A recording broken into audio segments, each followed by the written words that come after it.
Ok, et salut mesdames, mesdemoiselles et messieurs, vous tous qui nous suivez en direct de YouTube, Internet, pourquoi pas la télévision. Nous vous saluons au nom de notre Seigneur Jésus-Christ parce que si le Seigneur ne garde pas, eh ben, l'homme ne peut pas se garder lui-même.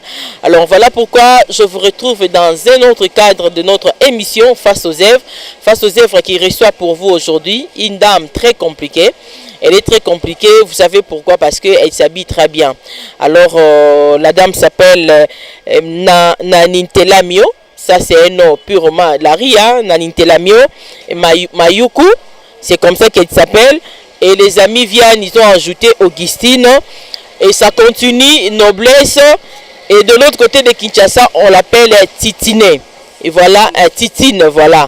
Elle a bien corrigé. Voilà pourquoi, avant de commencer, je ne peux pas commencer cette émission sans pourtant dire merci beaucoup à notre équipe technique qui est gérée par le frère Timothée et Mundele, à qui je dis un grand merci parce que gérer toute une technique n'est pas facile. Alors, le frère Timundele, derrière votre caméra, je crois que vous allez me permettre de saluer la dame du jour. Elle s'appelle Augustine. Bonjour, maman Augustine.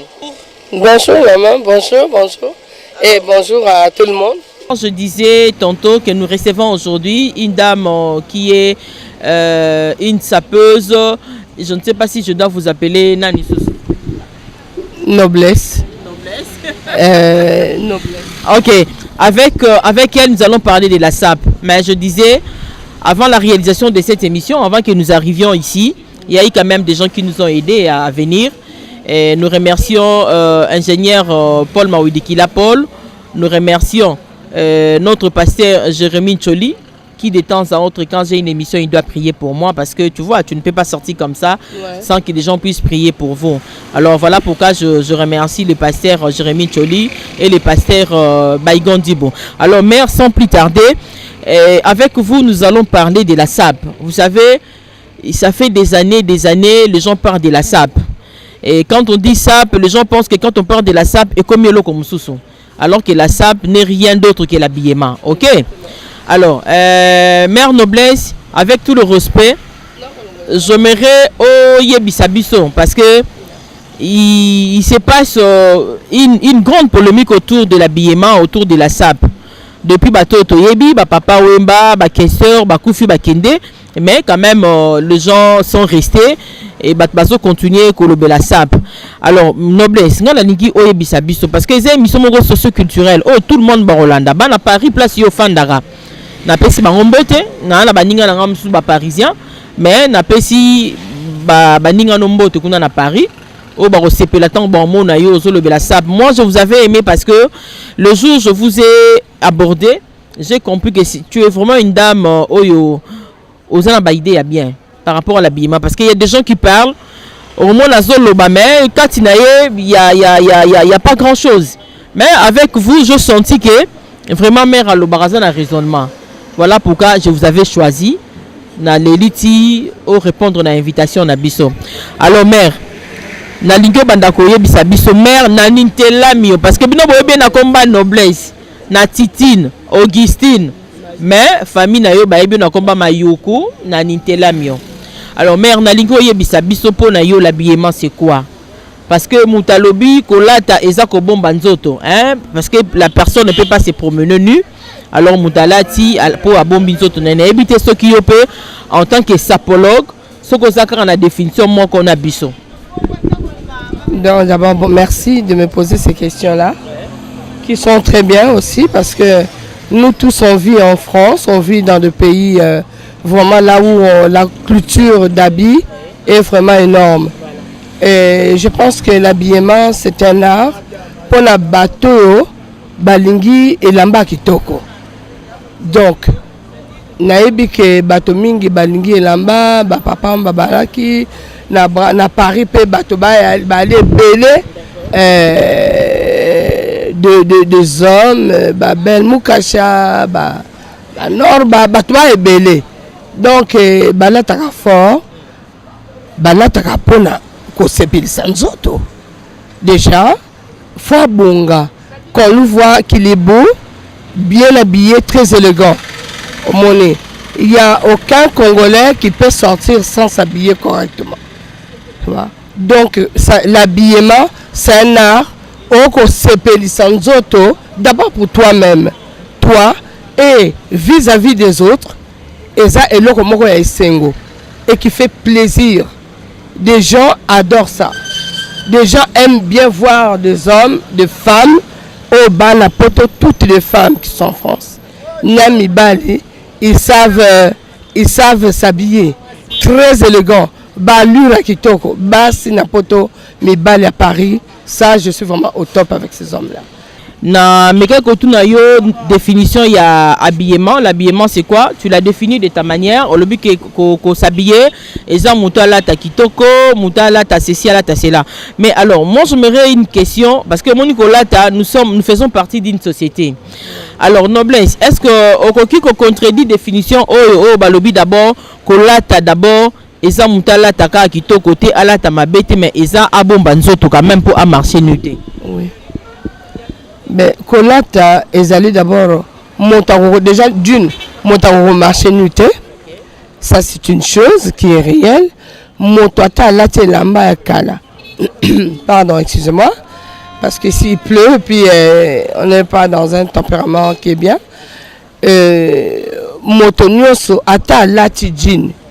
Ata alati la mandenge alati bien. Alati abomba nzoto. Et asepelisa pe nzoto. Atambola moto pe amona e. Omoni. Maintenant, ezate olata na ndengo yo olati noka boyo kotambola ngulu non. Ça marche pas. Donc, na monike na ndenge nga na yebeli ndenge to lataka. Na ndenge moto akokolata. Moto akolata na ndenge oyo esengeli alata abomba nzoto na ye asepelisa nzoto na ye asepela d'abord d'une c'est toi-même aussi. C'est toi-même aussi qui dois d'abord se réjouir de ce que tu as mis. C'est ça. Avant que batuba yambayo, avant batuba ndimayo. Voilà, moi je pense que c'est très important na kolata elamba oyo ekosepelisa moto. Alors noblesse Augustine Titine bakombana nyoso to benga ngoka mbala moko parce que mutakoki ko tala boye alobi waneza noblesse habiteza noblesse waneza Titine waneza Augustine. Alors nalandi yo très bien donc lobi kolata la personne doit s'habiller na ndenge moko ya malamu. Est-ce que mère kolata pe na ndenga mabezali parce que ceux qui déjà mutalata bombi ka nzoto kolata pe ndenga mabezali parce que moninga na zoki yo modèle hein. Tant que solo là qui na moni ba réponse ta yo zaki vraiment profonde alors na zaki moderne yebisanga kolata ezaka ka moto abomba nzoto to esapi na bandenge mususu mutakoki kolata là parce que ngana yebi ke kolata fo mutabomba nzoto mais yo bino kolata fo mutalata kitoko.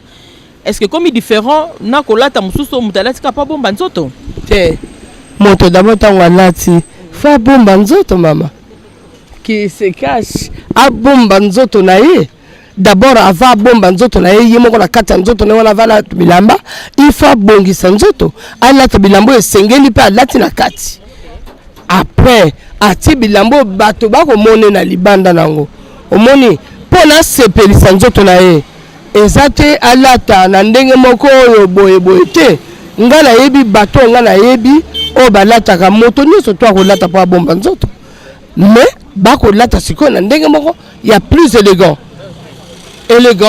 balure élégance kitoko moi c'est comme mobile noblesse na moni qu'on s'apprécier nous allons y arriver mais si on la ligina na tuna parce que batumi ba rotuna ba lobi cette dame là qui parle devant le micro de face aux œuvres bino batbola taka bozaka wana obandi kokola na famille peut-être qui m'appelle classe pona bilamba peut-être qui m'appelle kobala pona bilamba est-ce que koki koyebisa biso pe quand même ndenge nino kolaki et komaki na ba âge nino yo ndimaki kolata o se retirer koma na vie o babengi ya ba sapologue ce que ça lango mabete non ya mabete ben en fait kolata ba o ba yemanga depuis na kola ba yebi ke na kolata bien na bandi kolata depuis bon mona donc o ya yebi Titine na ba Congo donc a yebi Titine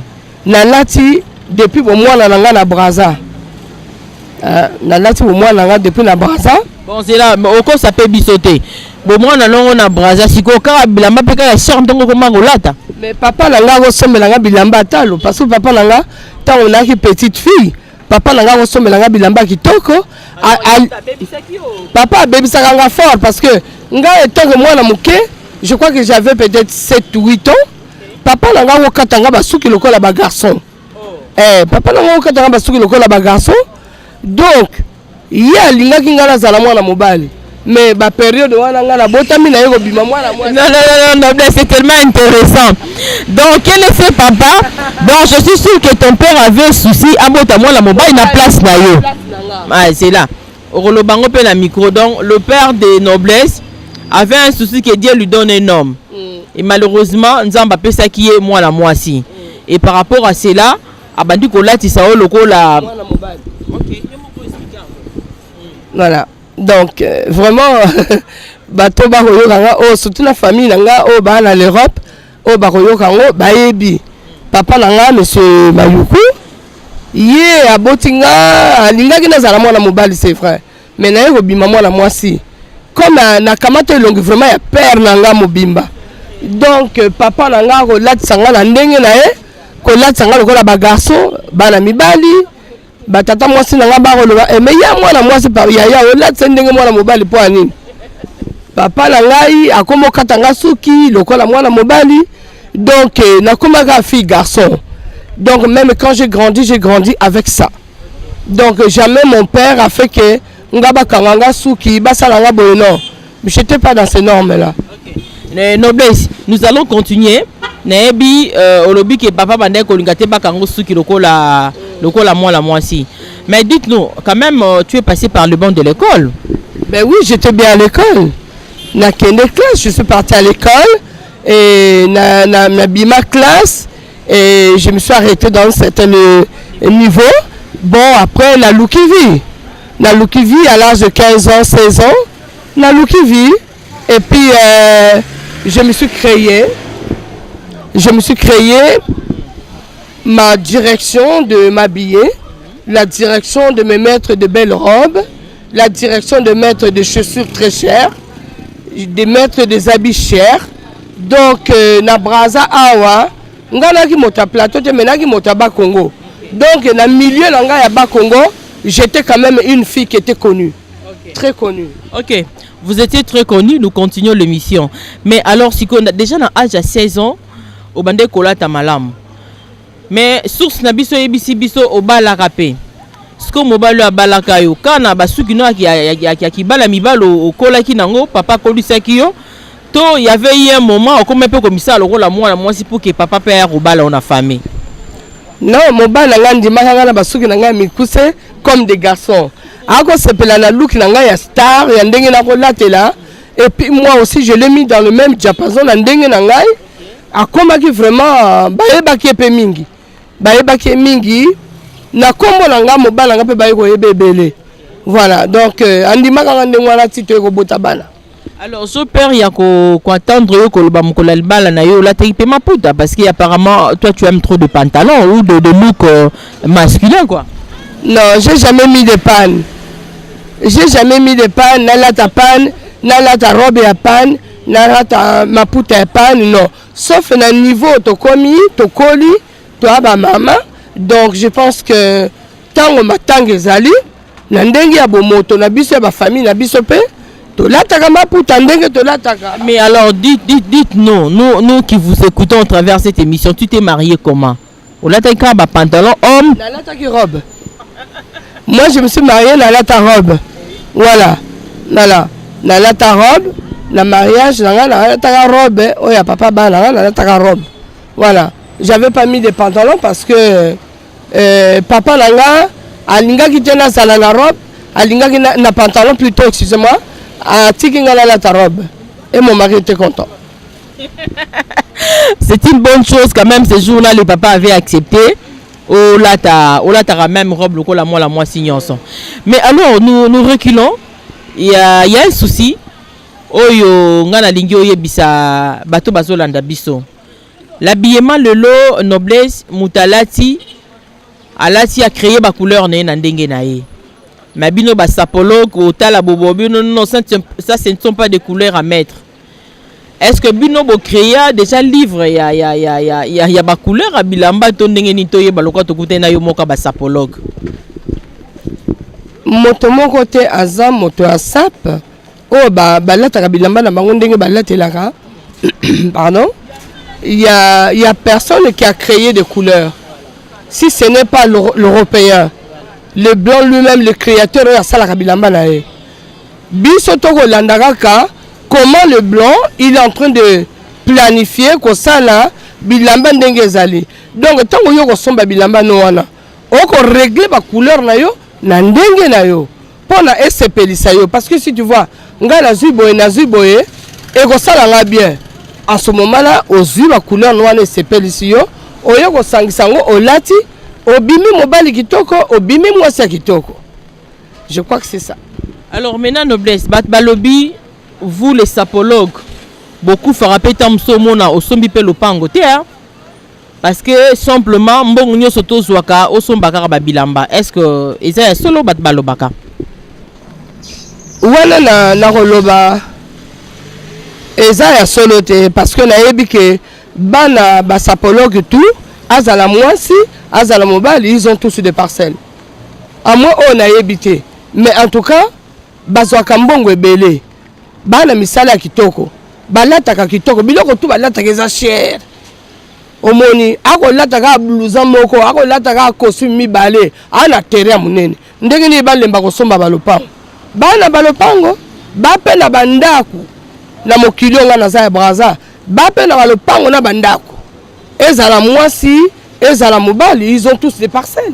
Moi je pense que tant que tokende na bamboka mipaya on doit penser d'abord na bamboka na biso faut tozala na bango parce que un jour tokozonga na mboka donc ndenge ni yo que le somba bilamba cher o kosomba lopango te. Je pense que batutu des parisiens comme parisiennes ba na balopango na bango. Même si il n'a pas une maison, mais ils ont tous des parcelles. Ouais, ils ont tous des parcelles. Ok, d'accord. Alors, souci moussou c'est dans la société, depuis que bino ba sapologue bobima, bat comment la difficulté à kolata, c'est-à-dire que muto alingara abatanga ba sepela naye, il faut la taka que lamba o ezana kombo. Est-ce que vraiment maman noblesse pour société et là taba sepela nango, faut ka bilambe ezana kombo? Non wana naebi bato mingi bazali balataka na bango biloko ya na kombo biloko ya cher bakendeke penza na modino mo cher mais bato mingi pe bazali alati elamba ne eza na griffe ya makasi te mais alati na ye abongi c'est comme baloba loato atoma olata bien bonga omoni eya makambo to obongisa ba griffe otia boye et eloko pamba parce que on l'a tout bongi mais ba détermination la biso mosusu o to la na poto balingaka ko lakisa ba griffe na bango ce que je n'en disconviens pas eza lango bien parce que balingi ko sala biloko wana e ko sepelisa bango eza mabete mais moto nyonso alata ka ba griffe te moto nyonso ko lata lamba sans griffe asombi yango alati abongi voilà. Mais alors, Moutounio Sota Kolata et Lamba Bongi, mais Moutounio Kolata et Lamba te abonga peut pas bengue sapologue.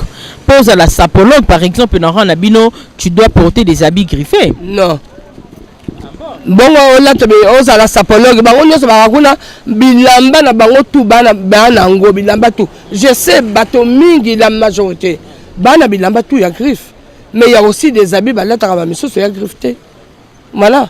Et ça griffe, mais griffe wana ezate o boye kingandi o boye non mais balata kabilamba ya kitoko batela makape babimi bape na sapologue bape na kata sapologue. OK.